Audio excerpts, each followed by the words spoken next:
네, 오늘 우리 디모데전서 3장 말씀 통해서 하나님의 말씀 함께 듣겠습니다. 우리가 계속해서 직분에 대해서 나누고 있고, 특별히 이 집사 직분에 대해서 같이 함께 나누고 있습니다. 이제 나누면서 저도 생각을 많이 하는데, 우리가 이 집사 직분을 많이 오해하고 있는 부분이 많구나 라는 부분을 우리가 같이 함께 보게 되죠. 그래서 이제 이 집사 직분을 이렇게 집중해서 배우는 시간이 참 의미가 있고, 우리가 잘 숙지해서 기억해야 될 것으로 믿습니다.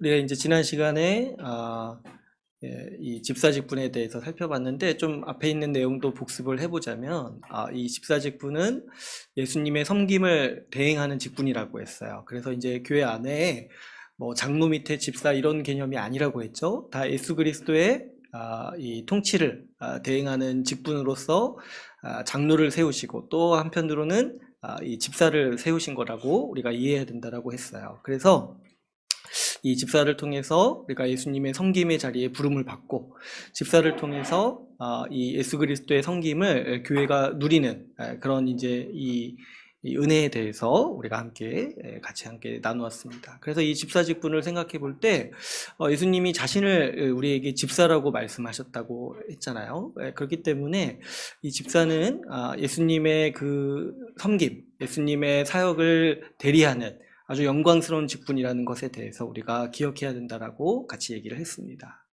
그런데 이제 예수님이 우리를 섬기셨는데, 특별히 어떤 직무를 위해서, 어떤 섬김을 위해서 이 집사 직분이 세워졌냐니까, 이 구제를 위해서 세워졌다는 것에 대해서 우리가 또 한 2주 정도 같이 함께 나눴던 것 같아요. 우리가 이제 살펴봤듯이, 사도행전 6장 말씀 통해서 살펴봤듯이, 초기에 이 교회가 집사 직분을 세운 목적도 뭐였냐니까, 이 구제 사역을 더 잘하고 이것이 힘있게 이루어지도록 하기 위해서 이 집사 직분을 세웠다고 했어요. 그랬을 때 제가 이제 여러 번 얘기를 했죠. 이 구제라는 게 우리가 흔히 오해하고 또 선입견을 가지고 있듯이, 우리가 어쩌다 가끔씩 해야 되는, 는 우리 하나님의 백성에게 마땅히 살아가야 될 의무로 구제를 명하시고, 그것이 하나님께서 기뻐하시는 뜻이라는 것에 대해서 우리가 같이 또 함께 나눴습니다. 왜 그러냐니까, 하나님은요, 이 세상에서 하나님 나라를 세우시고 이 세상의 질서를 세우실 때 하나님이 원하셨던 세상이 어떤 세상이냐니까, 가난한 자가 없는 세상이라고 했어요. 모두가 누리고 나누고 그렇게 살면서 가난한 자가 없이 하나님이 주시는 복락을 모두가 누릴 수 있는 세상, 그런 세상을 하나님이 세우고자 하셨죠. 그래서 근데 원래 이렇게 목적을 가지고 계셨는데, 인간의 죄 때문에 이런 나라가 굉장히 유연해지고 가난의 문제가 인류를 끊임없이 괴롭힌 거죠.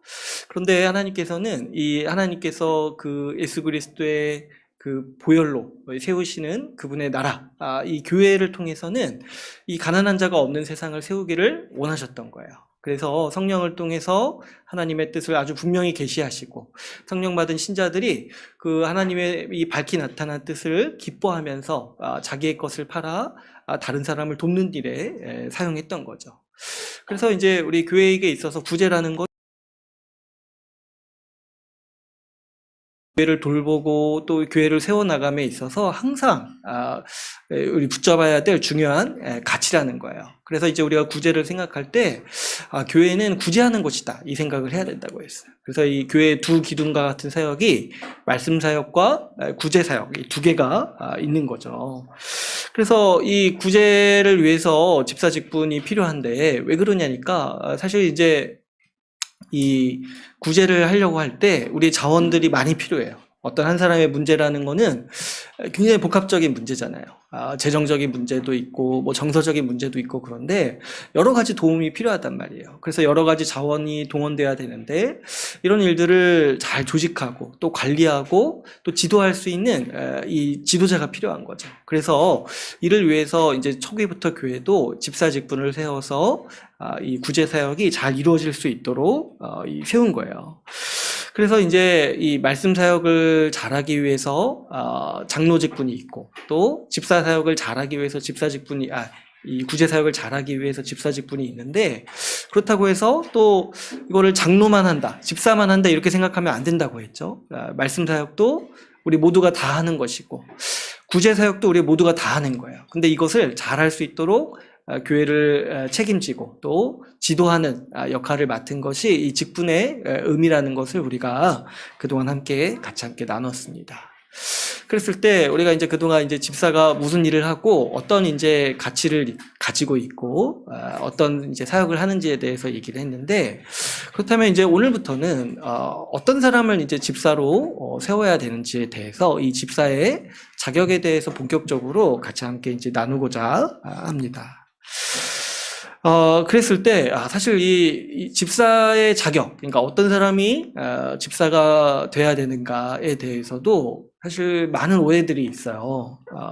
흔하게는 이제 우리가 이제 집사에 대해서 생각할 때, 누구나 된다는 생각이 있어요. 이게 뭐냐니까, 그냥 이제 교회를 다니다 보면은 의뢰이, 한 뭐, 장년으로서 뭐, 3, 4년 다니다 보면은 자연스럽게 이제 집사가 된다라는 어떤 이제 선입견 같은 게 있는 거죠. 그래서 이제 마치 학교 다니다 보면은 학년이 올라가는 것처럼, 그렇잖아요. 이제 학교 이렇게 꾸준히 다니면 아무것도 안 해도 출석만 잘하면 1학년은 2학년 되고 2학년 3학년 되잖아요. 그러니까 그런 것처럼 집사도 마치 교회 그냥 아무것도 안 해도 그냥 출석만 잘하면은 한 2, 3년 지내면은 이제 세워지는 그런 직분으로 이제 우리가, 이것 자체가 좀 생소하죠. 집사의 자격이라는 게 있나? 그냥 다 되는 거 아닌가? 이런 생각을, 그래서 이제 잘 생각하지 않는 거죠. 어떤 사람이 집사가 돼야 되는가, 누구를 집사로 세워야 되는가, 이런 것들을 우리가 잘 생각하지 않고 놓치는 경우가 종종 있습니다. 그런데 이제 우리가 오늘 이제 본문을 통해서 이제 살펴봤듯이 성경은 엄연히 어떤 사람이 집사로 선출돼야 되는지에 대해서 분명히 말하고 있죠. 그러니까 오늘 이제 우리 본문을 같이 읽어보셨으면 이제 읽어보셨기 때문에 아시겠지만 아무나 세우라는 게 아니죠. 또 교회 다니는 모두가 다 이렇게 자연스럽게 되는 직분도 아닌 거죠. 아무나 세우는 것이 아니고 심사숙고해야 되는 직분이라는 거예요. 왜냐하면 우리가 지난주에도 나눴다시피 집사도 우리를 지도하는 지도자격 직분인 거예요. 그렇기 때문에 아무나 세우면은 사실 그만큼 교회는 힘들어지는 거죠. 직분 한번 잘못 세우면은 힘든 거예요. 원래 어느 이제 조직이나 마찬가지죠. 이 잘못 세워진 상사, 뭐 잘못 세워진 정치 지도자 만나면 그 공동체 전체가 힘들어지잖아요. 마찬가지로 집사 직분도 우리가 이 교회 구제 사역을 지도하는 사람 이렇게 딱 생각을 했을 때 아무나 세웠을 때 정말 그 교회가 큰 부작용을 겪게 되는 거죠. 해보면 여러분 그렇지 않습니까? 우리 이 장로나 목사를 세울 때 어때요? 우리가 조심해야 된다는 생각이 있죠. 그리고 아무나 세우면 안 된다는 생각이 있잖아요. 그죠? 이상한 목사 만나가지고 정말 인생이 망하는 사람도 많잖아요. 그러니까 우리가 딱 장로, 목사는 좀 신중해야 된다. 정말 그래서 검증하고, 그래서 막 시험도 하고, 테스트도 하고, 또 지켜보기도 하고 하는 이제 과정을 마땅하게 생각을 합니다. 그런데 이 집사 직분에 대해서는 그렇게 신중하게 생각하지 않는 경향이 있어요. 그래서 이거에 대해서 우리가 경계해야 돼요.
그 선거를 해야 되는 사람이라는 거, 그런 의무와 권리가 있다는 것도 잘 이제 모르는 거예요.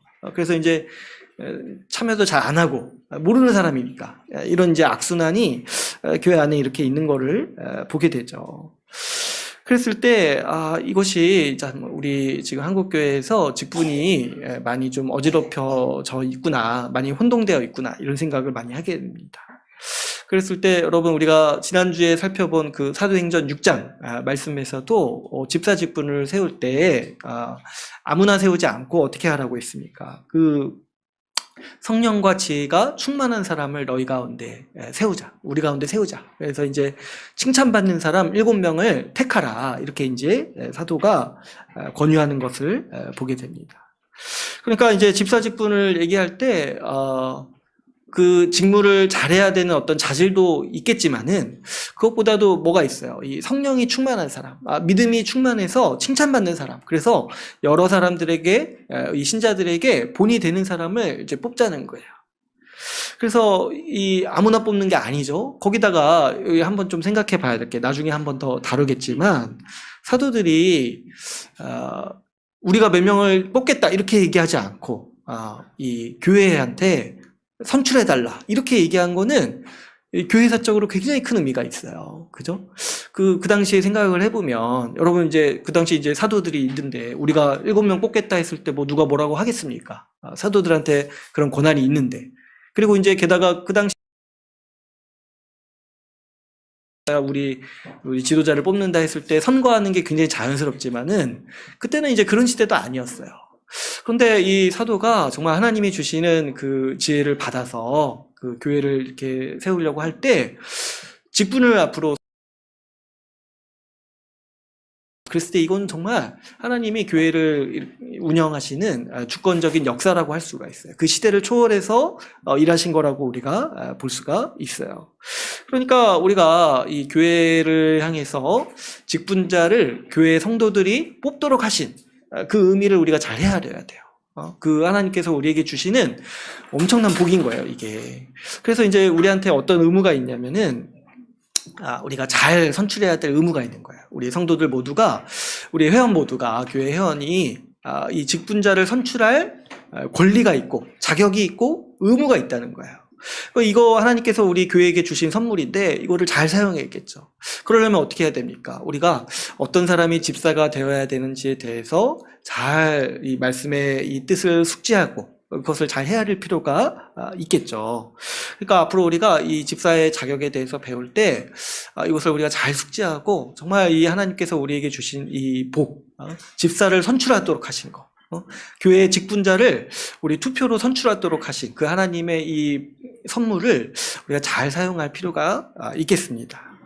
그랬을 때 이제 이 집사의 직분의 이 자격에 대해서 자세히 얘기하는 본문이 오늘 우리가 살펴본 본문으로서 이 디모데전서 말씀이에요. 이 디모데전서 말씀에 보면은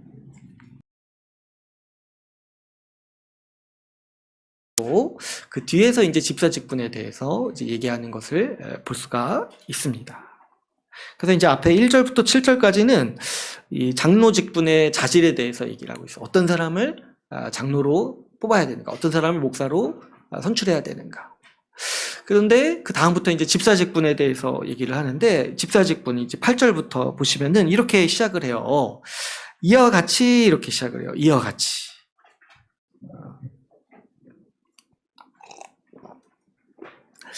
그랬을 때 여러분, 이와 같이라고 하면 이제 앞에서 한 말과 같다는 거죠.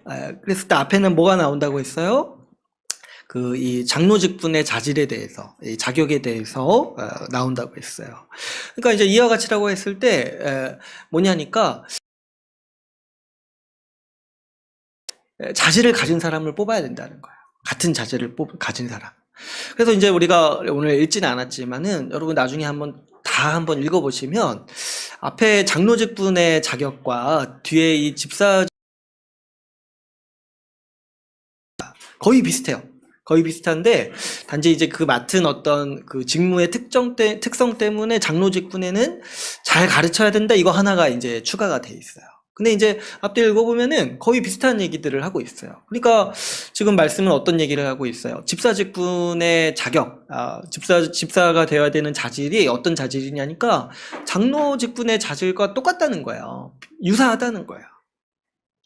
그랬을 때 제가 이제 앞에서도 얘기했지만 우리가 가지고 있던 어떤 선입견과 굉장히 많이 이제 다른 부분이죠. 그러니까 어때요? 우리는 장로는 어때야 돼? 목사는 어떠해야 돼? 이런 어떤 이 선이해 그리고 이제 어떤 이미지를 가지고 있어요. 근데 사실 그런 기준을 똑같이 집사한테 적용하지 않죠. 왜 그러냐니까 우리는 집사는 그냥 누구나 할 수 있다 이렇게 이제 생각을 하니까 어떤 이제 동일한 기준을 적용하지 않는 거를 많이 보게 됩니다. 그런데 이제 성경 말씀은 어떻게 우리한테 권면을 하고 있습니까? 집사 직분도 장로 직분과 동일하다. 같은 사람을 뽑아야 된다. 같은 자격을 가진 사람을 뽑아야 된다. 이렇게 지금 얘기를 하고 있어요. 또 이를 통해서 이제 우리가 알 수 있는 중요한 또 이 교회의 모습이 있는데 뭐냐면 장로와 집사가 상하관계가 아니라는 거예요. 상하관계 아니라. 집사가 뭐 장로 밑에 있다 이렇게 말할 수 없다라는 거예요. 왜냐니까 기본적으로 동일한 자질을 가진 사람이라는 거예요. 집사나 장로나. 그래서 이것이 동일한 사람인데 단지 그 은사에 따라서 나눠지는 거예요. 그러니까 이제 말씀드린 적 있죠. 어떤 이제 상하관계가 아니라 역할의 차이가 있다 뿐이지 이 집사도 교회 지도자로 봐야 된다라고 제가 이제 그래서 말씀을 드리는 겁니다. 그러니까 이제 여러분 이렇게 생각을 해야 돼요. 우리가 그런 생각이 있잖아요. 장로 아무나 하면 안 돼. 목사 아무나 하면 안 돼. 이런 생각이 있잖아요. 그러니까 마찬가지로 집사도 마찬가지라는 거예요. 이와 같이 집사도 아무나 하면 안 되는 것이고 반드시 성경적 기준에 의해서 우리가 집사를 선출해야 되는 것이고 또 어때요? 우리가 집사를 소망해야 된다고 했잖아요. 이 집사의 자격을 잘 이해함으로써 우리 신자가 어떻게 자라가야 되고 우리가 어떻게 준비해야 되는가를 생각해 볼 필요가 있겠습니다. 그래서 오늘은 이제 이 집사의 자격에 대해서 이제 다 보기보다는 좀 몇 개만 보려고 하는데요. 먼저 이제 이야기하는 게 있죠. 이와 같이 하면서 먼저 얘기하는 게 뭐예요? 이와 같이 집사들도 정중해야 된다. 이렇게 얘기를 해요. 여기서 이제 정중하다라는 거는 품위가 있다는 얘기예요. 그죠? 정중하다, 품위가 있다. 다 비슷한 말이죠. 정중하다, 품위가 있다. 그러니까 이 집사로 불릴만 하다. 이런 어떤 품위를 가지고 있다라는 거예요. 근데 이제 이게 뭐냐니까 이 집사가 정말 신자의 본이 돼야 되는 사람이라고 했잖아요. 그랬을 때 그 가장 요구되는 모습이 뭐예요? 신자로서의 그 본, 그러니까 신자로서의 품격을 갖추고 있어야 된다는 거예요. 그래서 이제 저 사람을 보면은 야 정말 참된 신자구나. 그렇지 신자는 저래야 되는구나 라는 거를 볼 수 있는 그런 자질을 가지고 있어야 되는 거예요. 그랬을 때 이것도 우리의 일반적인 생각과 좀 많이 다르죠. 여러분 우리가 이제 어떤 뭐 선출한다고 했을 때 누군가를 이제 뽑는다고 했을 때 우리는 보통 이제 일을 맡기기 위해서 뽑으니까 그 사람의 어떤 은사를 위주로 보고 그 어떤 직무를 위주로 보는 경향이 있어요. 뭐 예를 들어서 우리가 뭐 정치인들을 뽑을 때 선거할 때 그 사람이 일 잘하는지 잘 못하는지 이런 거 많이 보잖아요.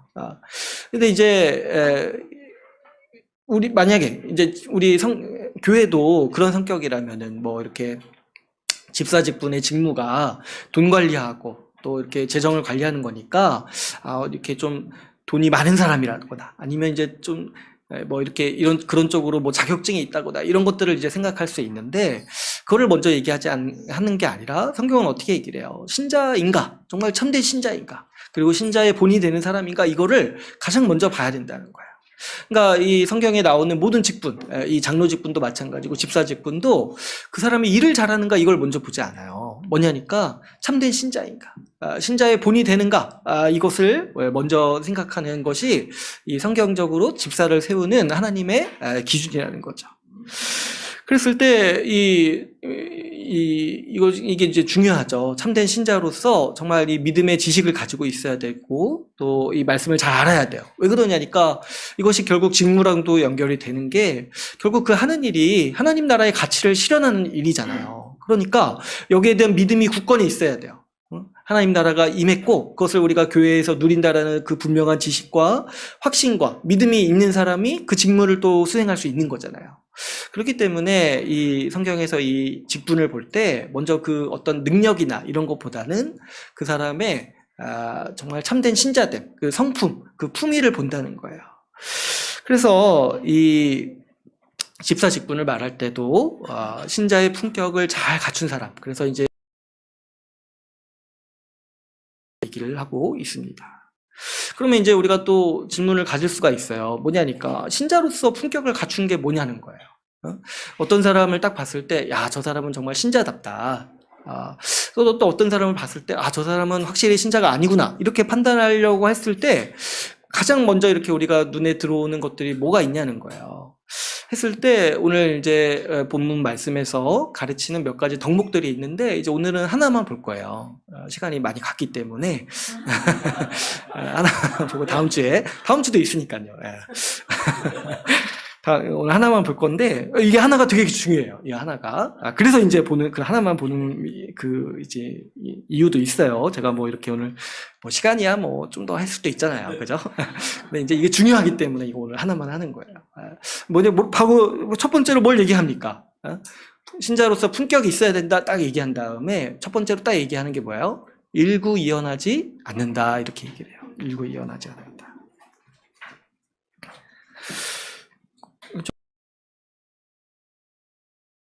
한자어가 있어가지고 이렇게 이제 한자 이 사자성어인가요? 이렇게 했는데 일구이연이 이제 무슨 뜻입니까? 이제 한 입으로 두말하지 않는다는 거잖아요. 근데 실제로 그런 표현을 이렇게 서양에서도 쓰나 봐요. 그래서 이제 영어 성경도 보면은 두 개의 혀를 가지고 있지 않은 사람 이런 식으로 이제 표현을 하는 거예요. 그러니까 이제 한 입으로 두말하지 않는다 이런 거죠. 이거는 이제 우리가 무슨 뜻인지 쉽게 이해를 하죠. 그러니까 곧 어떤 얘기를 하는 거예요. 말에 신뢰가 있어야 되는 사람이라는 거예요. 말에 신뢰가 있는 사람. 그래서 그 사람이 말을 하면은 신뢰가 가고 그것을 믿고 따를 수 있는 사람이어야 된다는 거예요. 그러니까 이것이 그 사람의 한 사람의 신자로서의 품격을 얘기할 때 이 지금 첫 번째로 나오는 덕목이라는 거예요. 참 우리가 이게 생각해 볼 지점이 많이 있어요. 여러분 우리가 어떤 사람의 그 품격을 이제 좀 생각을 할 때 우리 현대인들은 좀 외모를 많이 보는 경향이 있죠. 그 사람의 어떤 머리 스타일이라든가 옷차림새라든가 외모라든가 거기에서 우리는 이제 품격이 온다고 생각을 하니까 이걸 꾸미고 치장하는 데 노력을 많이 하잖아요. 그런데 사실은 우리도 이제 많이 동감하고 아무리 현대인이라도 그게 전부가 아니라는 걸 알아요. 실제 그 사람의 어떤 명예라든가 그 사람의 품격이 어디서 오냐니까 그 사람이 쓰는 말에서 온다는 거예요. 말에서. 그래서 사실 이제 우리가 이제 세상의 지혜도 이런 것들을 잘 알아가지고 말을 가꿔야 된다 이런 것들을 어렸을 때부터 굳이 교회를 안 다녀도 그 교사 선생님들이 많이 가르치기도 해요. 왜냐하면 그 사람이 하는 말이 곧 그 사람의 품격인 거예요. 어떤 말을 쓰는가가. 그래서 우리가 이제 이것이 성경이 우리에게 말하는 굉장히 큰 지혜 중에 하나예요. 우리 인간의 어떤 품격, 인간의 어떤 성품이라는 게요, 우리의 외모를 통해서만 나오는 게 아니라는 거예요. 우리 말을 통해서 우리가 어떤 사람인지를 알 수 있다라는 거죠.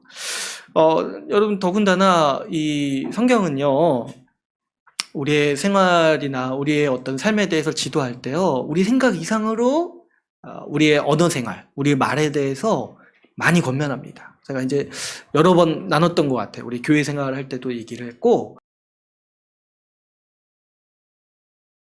말을 어떻게 해야 되는가, 우리가 신자로서 말을 어떻게 해야 되는가에 대한 문제를 성경은 굉장히 진지하게 많이 다루고 있어요.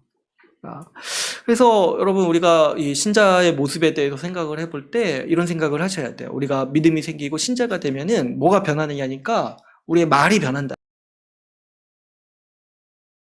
이 성경 말씀은 우리 말의 언어 생활에 관심이 굉장히 많고 또 우리한테 권면하는 게 뭐냐면 우리의 말을 가꾸어 가라는 거야. 우리의 그 언어라든지 우리가 쓰는 말을 잘 가꿔서 성숙해 가라는 거야.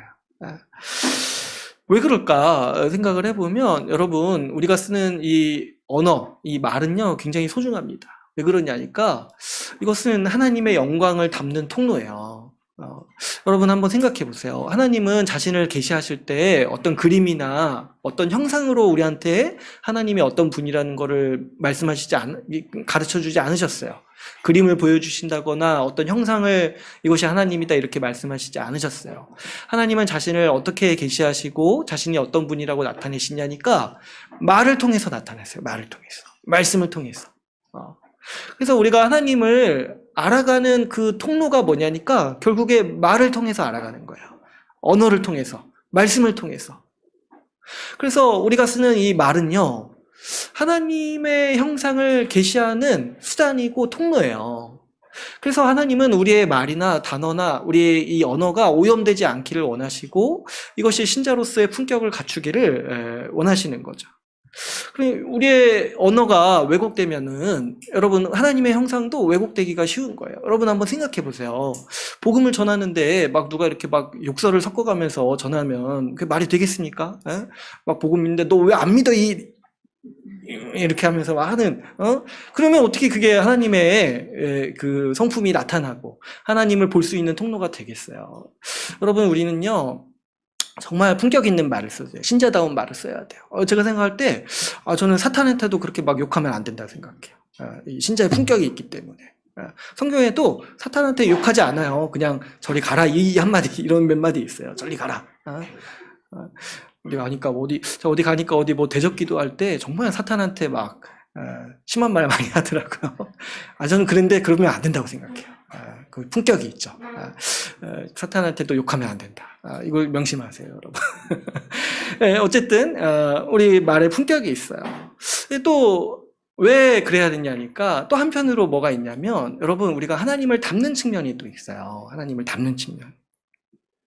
여러분 하나님은요.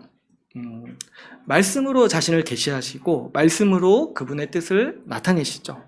우리와 소통하실 때도 말씀으로 하세요. 그런데 이제 하나님의 말씀에 그분의 성품이 담겨 있고, 그래서 그분의 뜻이 담겨 있고, 우리가 왜 그렇게 그것을 신뢰하고, 그 하나님의 말씀을 신뢰하고, 하나님의 말씀을 이제 받아들이고 배우려고 하냐니까, 하나님이 신실하시기 때문에 그런 거예요. 신실하다는 게 제가 무슨 뜻인지 말씀드린 적이 있죠? 하나님이 말씀을 지키신다는 거예요. 말씀을 지키신다.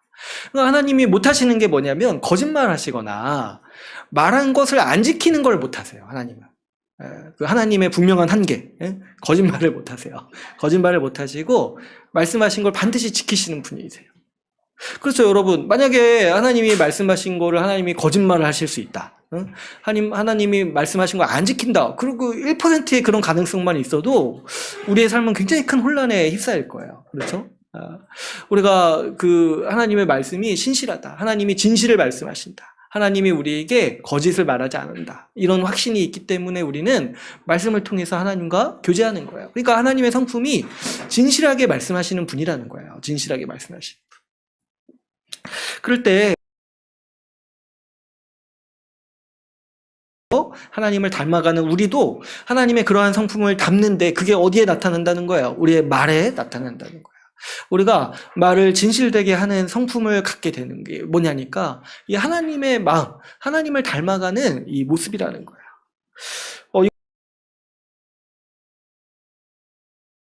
뭐냐니까 여러분 그 말을 거짓되게 하는 거는 누구의 속성이냐면 사탄의 속성이라는 거야. 사탄이 이제 못하는 게 뭐냐면 이제 진실되게 말하는 거, 진실되게 말하는 거. 그래서 이제 사탄의 별명이 거짓의 압인 거야. 거짓의 압이. 거짓의 압이라는 말 한번 생각해 보세요. 아들들이 있다는 거잖아요. 아들들이 있다는 거. 거짓의 아비의 아들들은 말을 어떻게 하겠습니까? 말을 거짓되게 한다는 거예요. 그러니까 이것이 이 사탄에게 속한 사람들의 그 특성이라면은 하나님께 속한 사람들의 특성이 뭐겠어요? 말을 진실되게 하는 사람들이라는 거죠. 그러니까 성경은 이 말의 어떤 태도, 이 말 하나로 이 사람이 어디에 속해 있는지를 분별할 수 있다고도 얘기를 하는 거예요. 그래서 이제 이 에베소서 4장 25절에서는 이렇게 말씀을 하고 있습니다. 그런즉 거짓을 버리고 각각 그 이웃과 더불어 참된 것을 말하라. 거짓을 버리고 참된 것을 말하는 것이 우리 신자의 모습이고 이 신자의 품격이라는 것이 이 진실되게 말하는 그 말의 태도에서 나온다는 거죠. 그러니까 여러분, 이제 우리가 신자의 모습이 진실되게 말하는 사람이라고 생각할 때 집사 직분은 어떻습니까? 더더욱 그래야 된다는 거예요. 더더욱 그 말에 신뢰가 있는 사람이어야 된다는 거죠. 그러니까 우리가 생각을 할 때, 어떤 한 사람을, 어떤 이제 평가라기 좀 그렇고, 이제 좀 생각을 하고, 우리 자신에 대해서도 좀 내가 어떻게 성장해야 될지 생각을 할 때, 우리는 많이 간과하는데, 성경은 중요하게 생각하는 덕목이 뭐냐면, 진실되게 말하는가. 그 사람의 언어 생활을 봐야 된다는 거예요. 근데 여러분, 이제 우리가 이 집사 직분의 어떤 자격을 이제 배우는 목적 중에 하나는 이 집사를 잘 세우기 위한 것도 있지만 또 어떤 게 있다고 했습니까? 이 집사는 신자 중에 신자인 거야. 신자의 본이잖아요. 그러니까 이 집사의 자격을 우리가 다 배우는 이유 중에 하나는 우리가 어떻게 자라가야 되는지를 또 우리가 이 덕목들을 통해 이렇게 세상 사람들도 자기 개발하잖아요. 그죠? 내가 좀 더 나은 사람이 되려 하고, 좀 더 이제 내 능력을 함양시키려고 하는데, 세상 사람은 자기 기준에 따라서 내가 어느 정도 나아야 될 건지를 생각을 하는데, 우리가 이제 신자로서 어떻게 성장해야 되는가, 어떻게 성숙해져 가야 되는가의 기준을 우리가 이 집사의 자격을 보면서 생각을 할 수가 있어요. 먼저는 이제 우리가 이 집사를 세워야 되기 때문에 우리 어떤 사람이 집사가 돼야 되는가 생각도 해야 되지만 또 뭐예요? 내가 어떻게 신자로서 더 자라가는가에 대한 길을 우리가 분명히 말씀. 그러니까 여러분, 우리가 딱 생각을 할 때, 우리 언어 생활을 잘 가꾸고 여기에 우리 생각 이상으로 정말 힘을 많이 써야 돼요. 우리 말을 잘 가꾸는 데 있어서.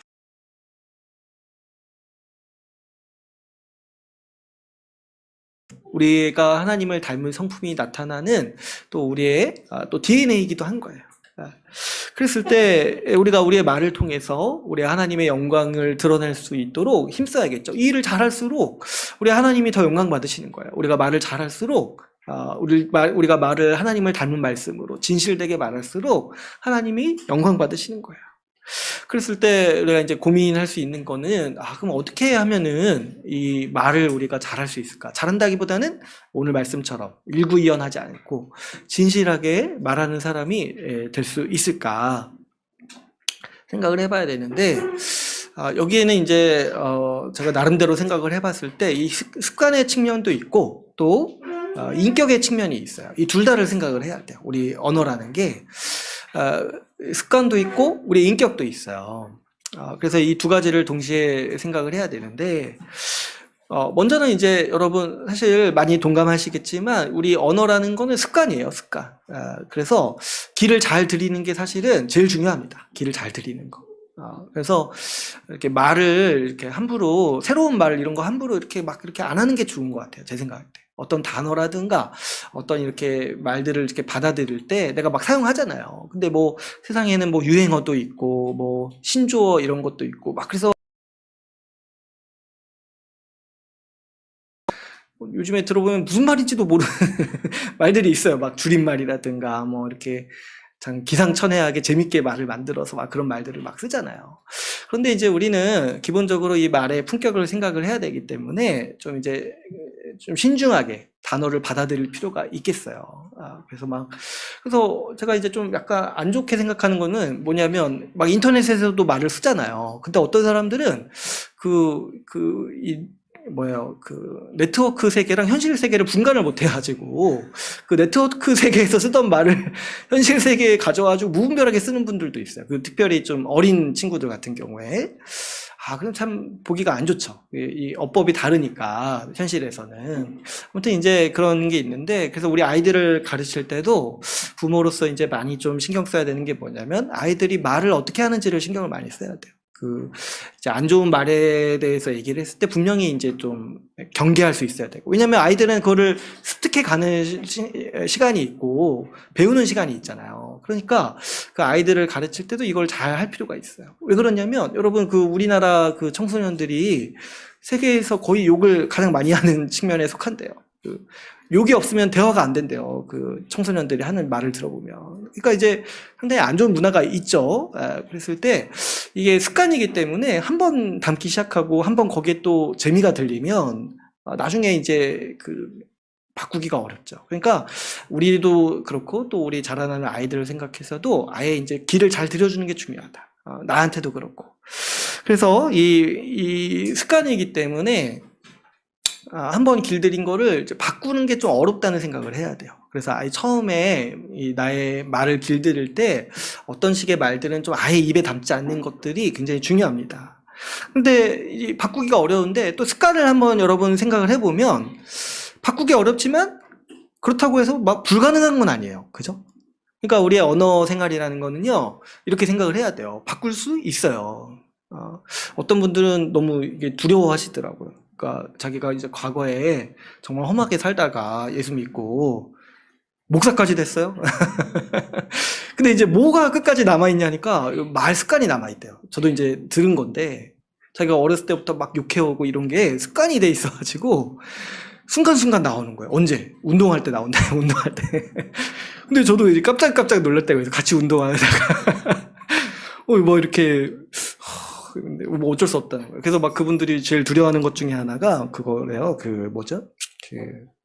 수면 마취래요. 수면 마취. 수면 마취하면 이렇게 무의식에 있는 말들이 나온다는 거예요. 그래서 잘 안 한다고 뭐 그런 제가 얘기를 들은 적이 있습니다. 그러니까 이제 우리의 습관이기 때문에 어떤 생각이 있냐면 바꾸는 게 어렵다, 불가능하다 이렇게 이제 생각을 많이 한다는 거야. 근데 이제 그래도 반대로 생각을 해야 돼요. 습관이기 때문에 노력하면 바꿀 수 있어요. 여러분 아나운서 같은 분들 그런 거 훈련 많이 하시잖아요.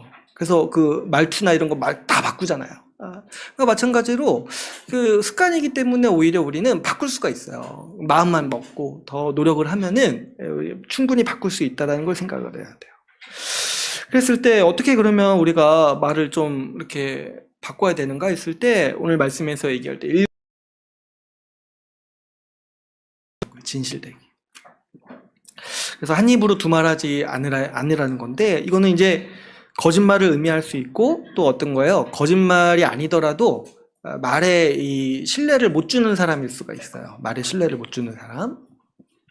그러니까 여러분 이제 거짓말이라고 했을 때 진실을 속이는 것만 사실 거짓말이 아니에요. 진실을 얘기하지 않는 것도 거짓말이고 적당히 묻어두는 것도 거짓말이에요. 사실은. 근데 어쨌든 말에 신뢰를 못 주는 거, 종합적으로 더 크게 얘기를 하면은 내가 신뢰하는 말을 못 하는 거, 잘 이제 좀 사람들에게 신뢰를 못 주는 거, 이런 게 이제 문제가 되는데, 여러분도 한번 곰곰이 한번 생각을 해보세요. 이 주변 사람들이랑 관계가 있잖아요. 근데 어떤 사람의 말은 내가 들으면 신뢰가 가요. 근데 어때요? 어떤 사람의 말을 들으면 내가 좀 걸러들어요. 걸러듣거나 내가 그냥 자체 필터링을 해요. 그냥 적당히 좀 넘겨듣거나. 그러니까 말에 신뢰가 안 가는 사람들이 있어요. 그랬을 때 지금 누구 생각하시는 것 같은데 아무튼 왜 그럴까요? 왜 어떤 사람의 말은 신뢰가 가고 뭐 어떤 사람의 말은 잘 그 사람이 뭘 얘기해도 내가 그냥 대충 적당히 걸려들을까요? 했을 때 뭐 여러 가지 요인이 있습니다. 여러 가지. 어떤 사람은 뭐 말을 너무 험하게 한다거나. 그죠? 이제 험하게 하면은 사실 뭐 듣기가 싫으니까 신뢰도 뭐 딴 문제죠. 듣기가 싫으니까 일단. 또 어떤 사람은 신뢰를 할 수 없는 말을 안 하면 그렇죠. 신뢰를 할 수가 없잖아요. 그러니까 이제 또 그런다거나. 하여튼 이제 여러 가지 복합적인 이유가 있습니다. 그래서 한번 잘 생각해 보셔서 그걸 좀 그걸 좀 생각해야 돼요. 내가 저렇게 하지 말아야겠다. 그 생각을 해야 돼요. 그 말의 신뢰를 떨어뜨리는 태도라든가 그 사람의 행동이 있어요. 근데 이제 가장 치명적인 거는 아무래도 그 사람이 말한 것과 반대로 행동하는 거죠. 말한 것들을 지키지 않거나 이런 게 이제 일구이연하지 않는 것에 있어서 가장 이제 대표적인 태도인 거죠. 이런 게 이제 있을 때 우리가 이제 그 사람의 말을 신뢰할 수가 없고 적당히 걸려듣거나 이렇게 이제 생각을 하게 되는 거예요. 그랬을 때 여러분 우리가 일구이연하지 않기 위해서는 이거를 좀 잘해야 돼요. 이 약속을 잘 지키고 좀 자기가 한 말에 있어서 책임을 다해야 돼요.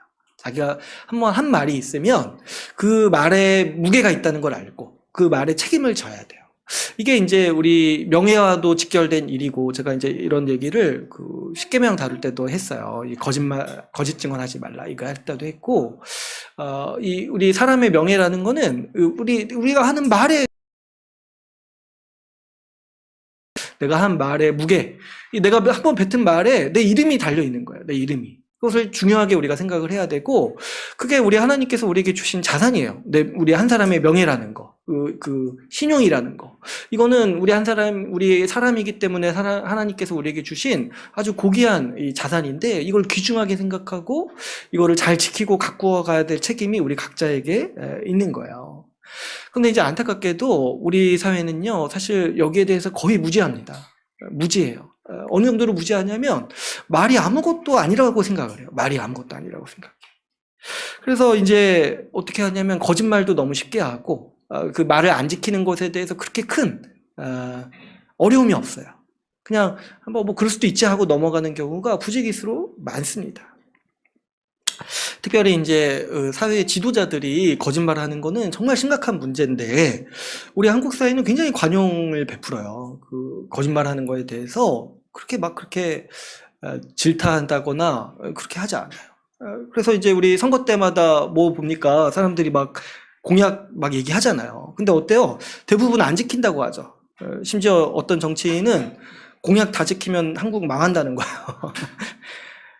이런 말을 어떻게 합니까? 이런 말을. 약속을 안 지켜야 된다. 오히려 이렇게 말하는 거잖아요. 그러니까 이제 정말 이거는 야만적인 사회를 얘기를 하는 거죠. 야만적인 사회.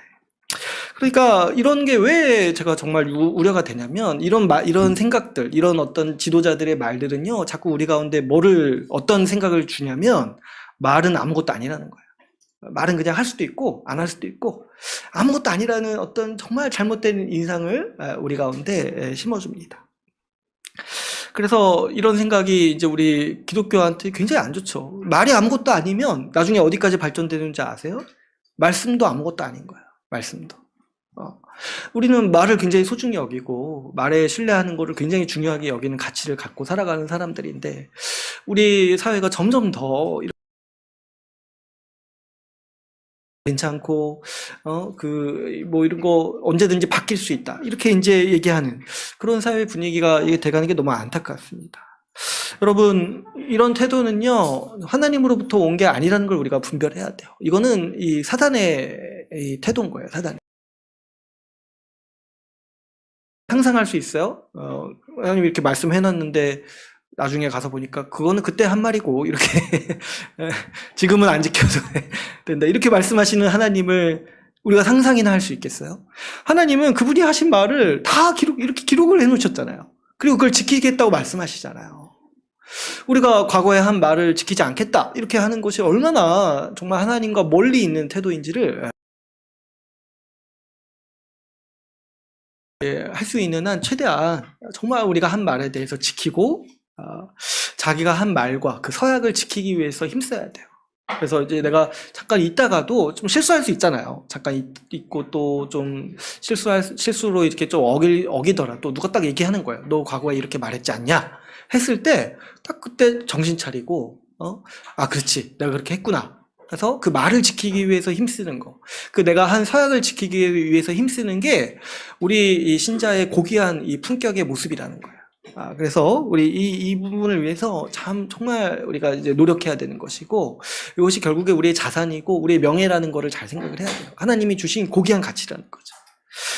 또 이제 이런 것도 그래서 필요하겠죠. 이런 뭐 아무런 의미 없는 약속, 그래서 남발하지 않는 게 중요해요. 그죠? 내가 지킬 수 없는데 그냥 환심을 사기 위해서 이렇게 약속을 또 쉽게 얘기하는 경우도 있어요. 뭐 대표적으로 이제 우리 한국에서는 언제 한번 밥 먹자 이런 거 인사말처럼 하잖아요. 인사말처럼. 근데 이런 것도 사실 좋지 않다고 생각이 들어요. 내가 언제 한번 하자. 이렇게 한 거는 하겠다는 거잖아요. 무분별한 약속을 남발하지 않는 것도, 그 상황을 그냥 모멸하려고 그렇게 하지 않는 것도 굉장히 중요하겠습니다.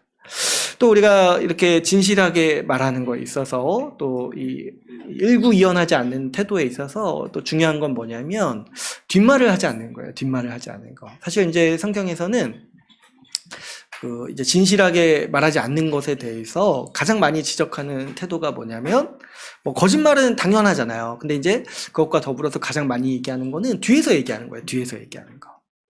그래서 한 입으로 두 말 한다는 의미가 또 그런 의미도 있어요. 앞에서 한 말이랑 뒤에서 한 말이 다르다는 거야. 그죠? 그러니까 앞에서는 뭐 아무런 문제 없는 것처럼 얘기했는데 뒤에 가서는 막 이렇게 그 사람에 대해서 비난하고 안 좋게 얘기하는 거. 우리 비방이라는 죄라고 했어요. 비방이라는 죄. 그 신약 성경은 특히 보면은 아예 이것만 모아서 한 몇 달 할 수 있을 정도로 분량이 많아요. 비방하지 말라는 거예요. 비방하지 말라. 이게 왜 우리가 주의를 해야 되냐면, 그 세상에서는 이런 일들이 빈번해요. 거의 그냥 하루 3끼 먹는 것처럼 하루 3번 비방. 그러다 보니까 우리가 이게 점점 무뎌져. 비방해도 뭐 이게 자연스러운 거구나. 또 어떤 사람은 이 비방이 또 삶의 낙이에요. 참. 이거 없이는 뭐. 그러다 보니까 이제 우리가 무뎌지는 경향이 있어요. 이건 뭐 그냥 이렇게 사는 거지 하면서. 그러나 사실 우리가 정말 생각을 해보면 이 비방이라는 거는 우리 영혼을 파괴하는 일 중에 하나예요. 그 당사자에게도 그렇지만은,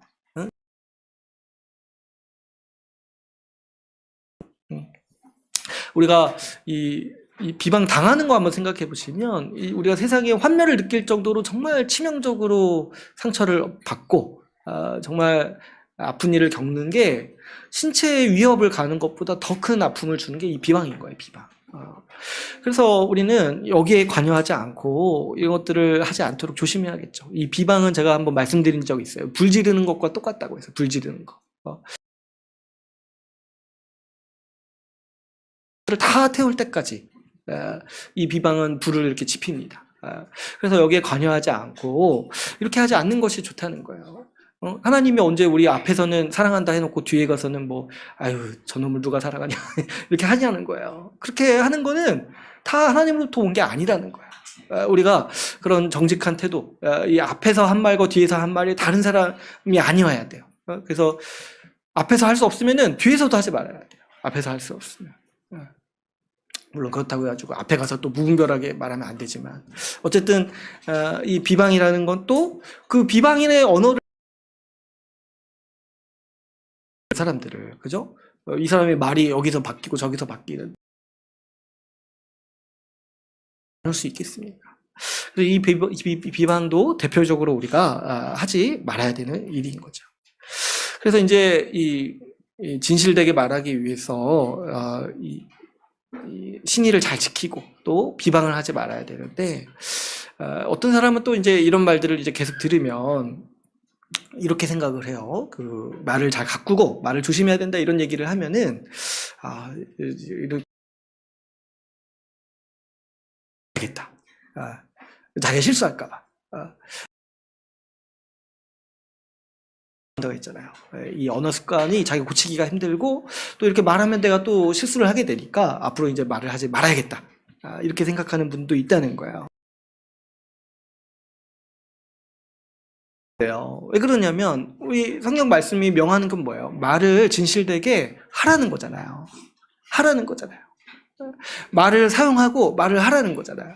근데 이제 내가 말을 하지 않겠다. 그리고 말을 하지 않는 그 태도 자체도 사실은 그 신뢰에 큰 악영향을 줍니다. 그죠? 우리가 제일 답답한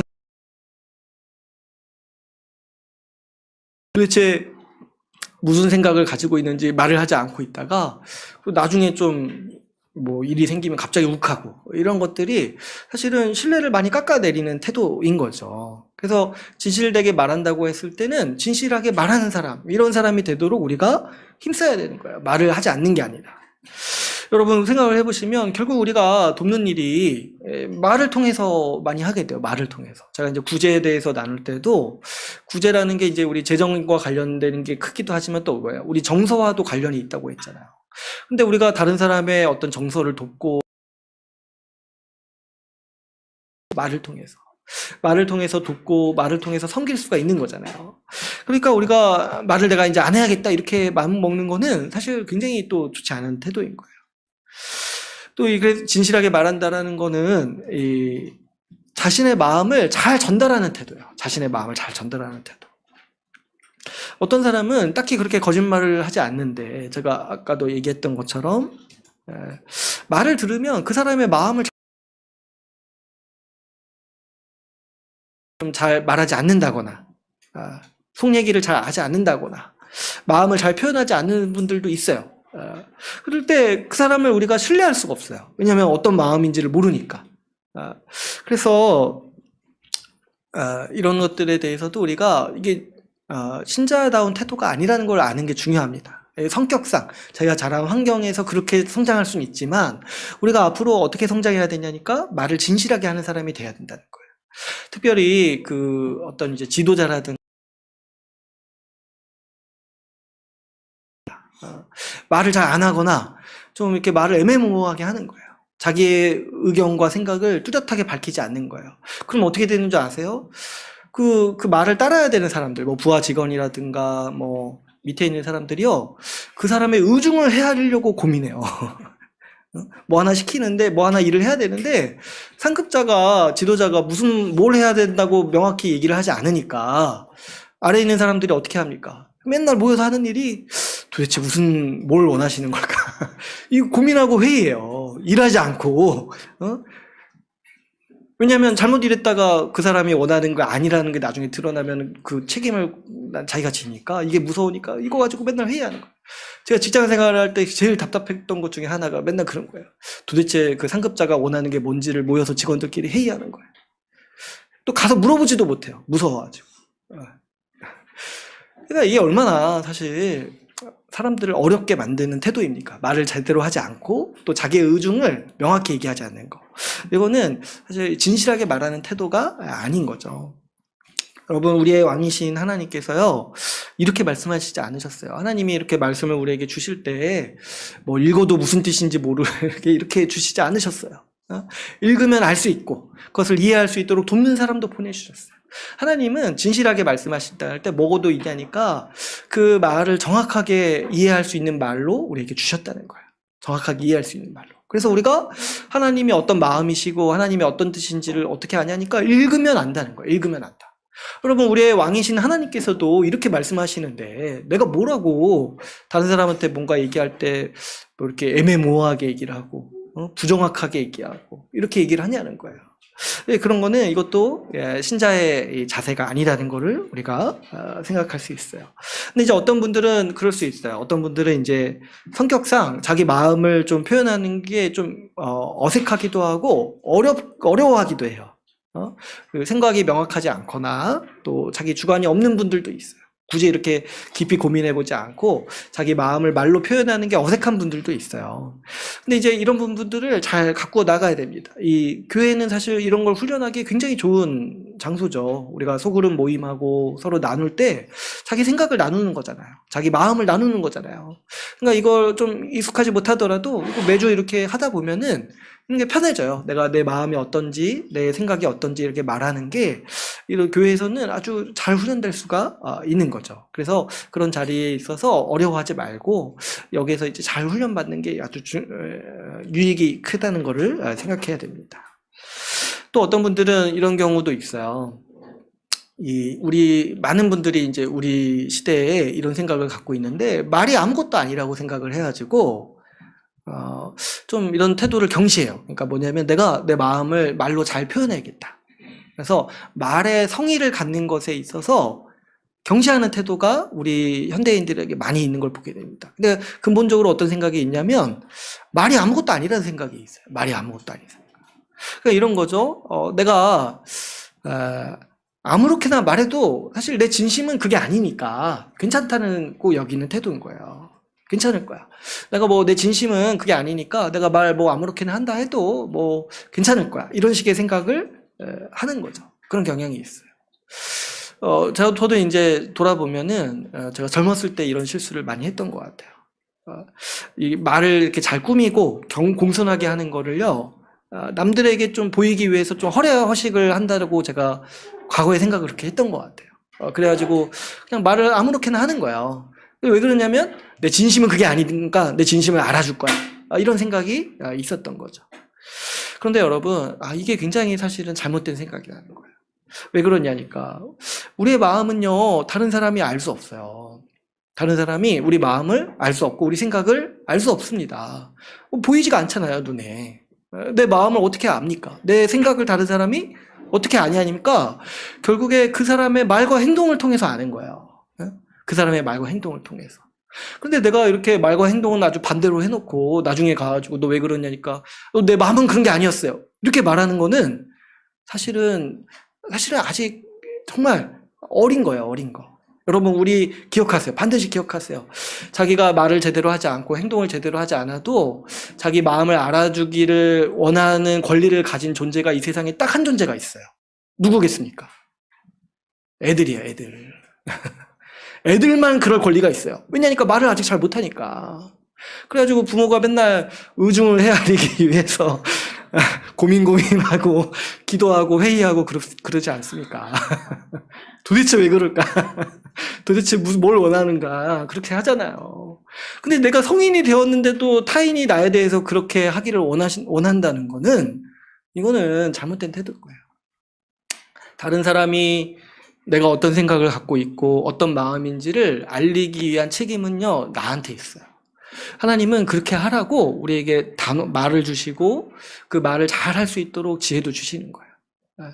그랬을 때 여러분, 내가 내 마음과 내가 정말 어떤 마음이고 어떤 사람이고 어떤 마음과 생각을 가지고 사는 사람인지를 내 생각을 잘 표현할 수 있는 책임이요, 온전히 나에게 있고, 이거를 잘하는 게 성숙한 성인의 모습이라는 거를 잘 생각을 해야 돼요. 그걸 통해서 다른 사람이 나를 아는 거예요. 내가 말하지 않아도 나를 아는 사람은 부부관계에도 그런 건 없어요. 부부관계에도. 말과 그 행동을 통해서 소통하라고 하나님이 말을 주셨는데 그거 잘 안 하면서 내 참된 나를 좀 알아주기를 원합니다. 이거는 없는 거예요. 이건 없는 거예요. 그랬을 때 여러분, 이 하나님이 우리에게 힘을 써야 돼요. 내가 내 생각을 말하고 정말 그것을 말할 때 내 마음을 담아서 얘기하는 거. 여기에 공을 들여야 돼요. 자꾸 날 알아줄 거야. 내 진심은 더 중요하니까. 내 진심은 정말 소중하니까. 이런 식의 태도는요, 정말 누구에게도 좋지 않은 거예요. 그래서 이 영역에 힘써야 돼요. 내 마음을 잘 표현하고, 그리고 이것들을 사람들에게 내 진심을 알 수 있도록 설명하고, 이런 것에 공을 많이 들여야 돼요. 우리 그 성경 한 구절 좀 한번 생각을 해보면, 그 마태복음 5장 8절에 보면 팔복에 대해서 얘기할 때 그 마음이 청결한 자가 복이 있다, 이렇게 말씀합니다. 마음이 청결한 자가 복이 있다. 이 마음이 청결하다는 게 그럼 뭐냐니까, 마음이 청결하면 어떻게 되는 거예요? 마음이 청결해서, 마음이 이제 청결하니까 어때요? 다른 사람한테 보인다는 거예요. 다른 사람한테 내 마음이 보여요. 청결하기 때문에, 깨끗하기 때문에. 거기에 숨은 의도도 없고 숨은 마음이 없어요. 근데 이제 어떻게 해서 그 사람의 마음이 보이냐니까, 그 사람이 진실의 말과 행동을 보면은 그 사람의 마음이 보이는 사람이라는 거예요. 이게 이제 신자의 모습이라고 이 성경에서는 우리한테 가르치고 있어요. 그래서 정말 의중에 무슨 생각을 하는지 이렇게 숨긴 사람이 아니라는 거예요. 그 사람의 말을 들으면 그 사람의 마음을 알 수 있는 사람. 왜냐? 그 마음이 청결하니까. 숨은 의도와 뜻이 없어요. 왜냐하면 그 말이 곧 그 사람의 마음인 거예요. 그렇기 때문에 여러분, 우리 신자의 어떤 품격이라는 게 이런 품격이라는 거예요. 그 마음이 진실하고 그 말이 진실해서 그 마음을 볼 수 있는 사람이 바로 이 신자의 모습이라는 거를 우리가 기억할 필요가 있겠습니다. 그랬을 때 한 가지만 좀 더 말씀을 드리면, 제가 이제 마음을 진실하게 표현하고 진실하게 말해야 된다고 얘기를 하면은 또 어떤 분들은 오해하는 분들이 있어요. 마음에 있는 모든 생각과 마음을 다 솔직하게 이야기하는 게 미덕이구나. 그래가지고 마음에 있는 말들을 다 하는 분들이 있어요. 그래서 이제 그런 거죠. 마음에 막 놀리고 흠잡고 조롱하고 싶은 마음이 있으니까 솔직하게 다 얘기해요. 근데 또 마음에 어때요? 막 인정하고 칭찬하고 위로해주고 싶은 마음은 또 없으니까 그런 말은 또 내가 가식이라고 생각해서 잘 안 해요. 이게 이제 진실하게 말하는 사람이라고 오해하시는 분들이 간혹가다 있어요. 근데 이거는 뭐 사실 좀 그 네 가지가 없는 거죠. 인내의지가 없는 거죠. 사회화가 덜 된 거죠. 그런 게 아니죠. 이 진실하게 말하는 거는요, 어떤 거냐니까 선한 마음을 가지라는 거예요. 선한 마음. 선한 마음을 가지고 선한 마음을 말로 참되게 표현하라는 거예요. 그래서 진실하게 말한다고 했을 때 사랑으로 진실을 말하는 거예요. 사랑으로 진실되게 말하는 거예요. 그랬을 때 우리가 이 언어에 대해서 생각을 해봐야 되는 게, 이게 단순히 습관의 문제만은 아니라는 거를 이해할 수가 있죠. 우리의 마음을 표현한다고 했을 때 우리 마음이 좋아야 되잖아요. 그러니까 결국에 이 언어라는 거는 우리 인격의 문제도 되는 것이고 우리 마음의 문제인 거예요. 결국에는. 그래서 말이 바뀌려면 근본적으로 우리 마음이 바뀌어야 돼요. 선한 마음이 있어야 되잖아요. 좋은 말을 하고 덕이 되는 말을 하려면 우선 어때요? 우리 마음이 선해야 되고 우리 마음이 덕을 갖춰야 되잖아요. 그랬을 때 우리 주님이 우리 신자에게 주시는 아주 놀라운 변화가 있는데, 그게 뭐냐면 주님께서 우리의 마음을 바꾸신다는 거예요. 성령께서 우리에게 선한 마음을 주세요. 그래서 여러분, 정말 안 좋은 마음이 들고 정말 어리석은 마음이 들다가도 우리가 그것들을 정말 성령께 가지고 나아가서 주님께 아뢰면 주님은 우리의 마음을 바꿔주신다라고 했어요. 새 마음을 주시니까. 그래서 우리의 마음을 바꿔서 선한 마음을 가질 수 있도록 하시고, 또 우리에게 이 말의 지혜와 지식도 주셔서 어때요? 그 선한 마음을 말로 표현할 수 있는 능력도 우리에게 주셨다는 거예요. 그래서 여러분, 우리가 이 언어를 바꾸는 데 있어서 가장 신뢰해야 될 거는 뭐냐면, 결국에 우리 주님이 우리의 마음을 가꾸어 가시고 우리의 마음을 변화시켜 주시는 거예요. 우리 가운데 저 사람을 돕고자 하는 마음, 이런 선한 마음, 이런 마음을 주시고 그 선한 마음을 말로 표현할 수 있는 지혜와 능력도 우리 주님께서 주신다는 거예요. 이게 우리 주님이 주시는 성령의 능력이라는 걸 우리가 신뢰하는 거예요. 그랬을 때 여러분, 우리 신자가 사용하는 언어, 이 말이라는 게 얼마나 귀합니까? 우리 하나님께서도요, 말씀으로 우리를 도우시죠. 말씀으로 우리를 돕고 우리를 인도하시죠. 마찬가지로 우리도 우리의 말로 선한 일을 할 수 있습니다. 다른 사람을 돕고, 다른 사람을 위로하고 힘을 주고, 다른 사람을 격려하고, 때로는 그 사람의 인생을 살리는 일도 할 수 있어요. 우리의 말로. 그랬을 때 우리가 이 일에 얼마나 큰 가치가 있는지 몰라요. 우리 진실한 말을 사용하고 우리 선한 마음을 진실한 말로 표현했을 때 우리 삶에 정말 우리가 생각지도 못한 열매들을 많이 얻게 될 것입니다. 많은 분들이 그렇잖아요. 우리가 말 한마디 위로받아서 살맛이 나고 위로를 얻고 힘을 얻잖아요. 그러니까 우리가 그런 통로가 될 수 있고, 또 우리 주님께서 우리를 그런 존재로 만드셨다는 것을 우리가 기뻐하고, 우리가 앞으로 이 말씀 명심해서 우리 신자로서 자라고 성장하는데 우리의 언어를 잘 가꾸고, 또 우리 주님께서 또 지도하시는 그 말씀대로 우리 성장할 수 있는 이 지식으로 삼기를 원합니다. 오늘 이제 말씀을 맺겠습니다. 오늘은 우리가 같이 함께 이 집사의 자격에 대해서 함께 나누었습니다. 가장 큰 오해가 있다고 했죠. 뭐냐면 아무나 이 집사를 할 수 있다라는 이런 인식이 있다고 했어요. 그러나 그렇지 않은 것에 대해서 오늘 같이 말씀을 나눴어요. 집사는 신자의 본이 되어야 하고 신자의 품격을 갖춘 사람이어야 됩니다. 그런데 이 신자의 품격에 있어서 가장 첫 번째로 얘기하는 것이 오늘 말씀대로 우리의 언어 생활, 진실하게 말하는 태도인 것을 우리가 같이 함께 나누었습니다. 집사만 사실 그런 게 아니죠. 우리도 참된 신자로서 진실하게 말하는 사람으로 자라가야 됩니다. 우리는 사랑으로 진실되게 말하면서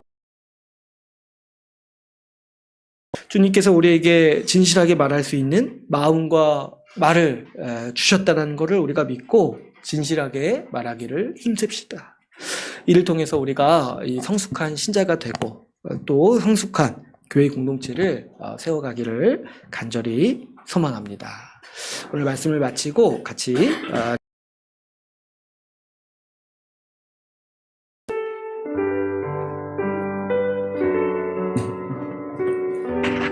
우리 이 시간 같이 기도하실 때 우리 들은 말씀 붙잡고 같이 기도하겠습니다.